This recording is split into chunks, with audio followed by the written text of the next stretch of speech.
By identifying clearly what you intend to achieve, working out how you want to achieve it, it will help you focus your resources. My name is Stephen Murray, I'm the Impact Assessor at the United Kingdom Erasmus Plus National Agency. It's a workshop exercise. It's designed for project partners to come together and try and talk through what impact is for their project and what it means for each of them. The impact guide itself, it's a short series of exercises, a facilitated stage through a workshop, almost a cross sign, the plus.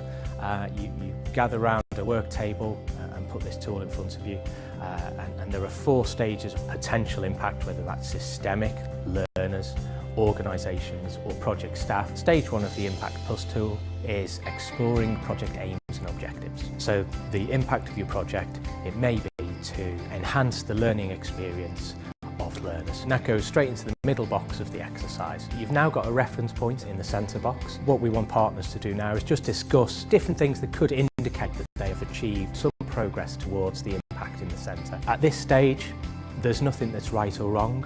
Partners can put anything they want. You just write them down on a piece of paper and put them in each box as you go around. You can perhaps discuss each side box in turn and think about what kind of things might be relevant for learners. Would it be an accredited qualification? Could it be improved satisfaction? There could be things for institutions, the partners involved. You might capture changes in the way that they do things or the way that they structure their courses. In turn as well, that may lead to other benefits for your staff in terms of increased satisfaction with their jobs, increased motivation. And then finally, there's the systemic side. It may be that your course module that you develop and operate is adopted by other institutions or accredited by curriculum authorities. Stage 2 is exploring the outcome and output indicators in a bit more detail. The Impact Plus tool itself has a scale against each of those 4 boxes on it, ranked from 1 to 5. So what you can do there is, as a group, you can collectively discuss how important each of those 4 boxes and the impact notes that you've put in each of them are to your project. You shouldn't rank every one of the 4 outside boxes as top impact. You shouldn't rate every note as very important. There's got to be some kind of filtering process going on here. What you can do is simple exercise.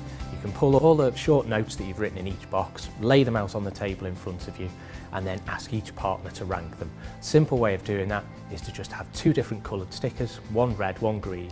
Stage 3 of the Impact Plus exercise is about identifying potential data sources and data collection methods. It's very similar to the very first stage where you put all your notes on the outside boxes. You extract your chosen indicators, place them on the table in front of you or on a sheet, and then you ask all of the partners present, just write down on the note ideas for potential data sources. One of the best ways to make best use of your time and resources is to look at what's already there. Stage 4 of the Impact Plus exercise is about bringing it all together. There's a simple tool that we've provided. It's just a simple table that helps you drop all this information into.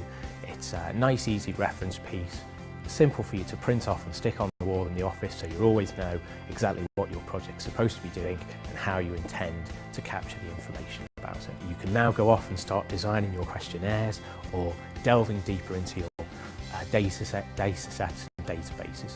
Downloading the tool is really simple. You just go to the Erasmus Plus National Agency website and look for the tool on our Impact Assessment Resources page.